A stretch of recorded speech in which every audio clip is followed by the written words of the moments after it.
Hi, this is a video showing my top 5 superhero movies of all time. My top 5 does change quite regularly, so don't quote me on this in about 12 months time, but right here, right now, these are the films I see as my top 5.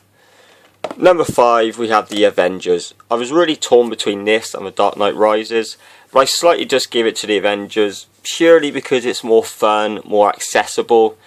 You know, Dark Knight Rises isn't going to be everyone's cup of tea, unfortunately. It's my cup of tea, but it's not going to be everyone's. And also the fact that this movie shouldn't be this good. It really should just be a big cluster and everything go wrong. And I want it right here on record, right here, right now.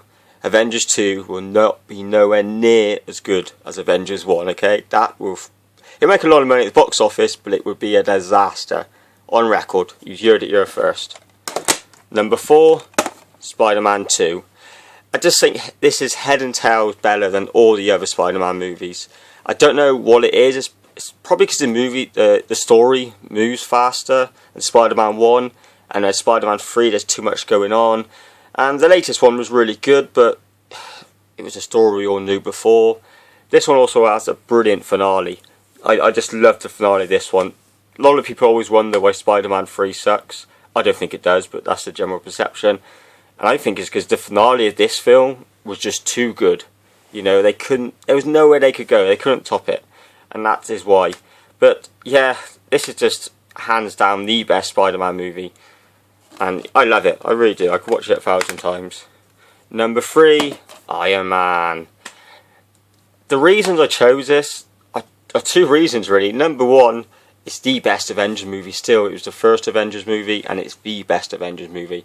This came out the same year as The Dark Knight, and I'm a massive DC fan, and I said it at the time, this movie is better than The Dark Knight. And I still say it now, Dark Knight is really good, but this movie was better. This was not only the superhero movie of that year, it was the movie of the year in terms of blockbusters. Gotta be careful how I word that one. But yeah, it was just really good. And the second reason why I chuck it in there is, did anyone realistically hear of Iron Man before that movie?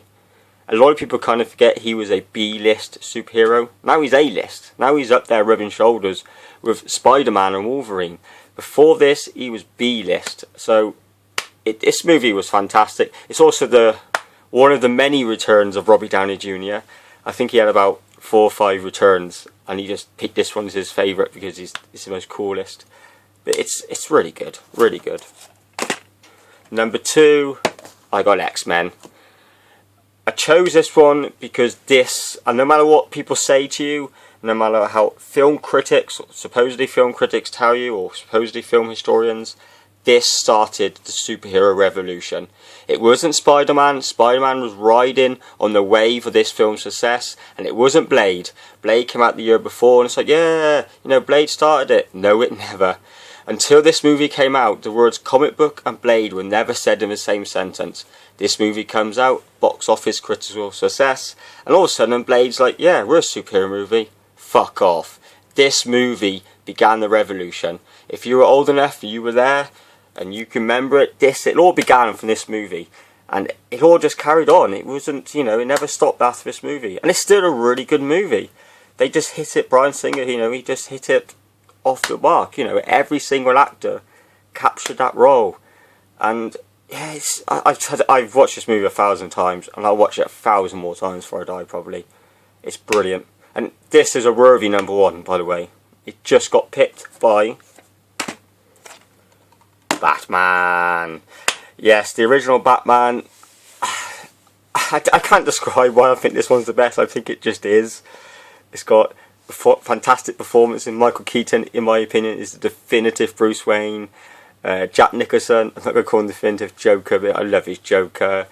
You got Kim, I can't think of her surname. But yeah, she's great in it. And yeah, and Tim Burton, it was when Tim Burton was cool. And, you know, he used to make good movies, which he doesn't do anymore, unfortunately. But yeah, I kind of think this is the greatest superhero movie of all time. I like the other Batmans, but this is just number 1. Okay, thank you for watching, and for all your superhero movie reviews, check out www.justwatch.tv. Thanks.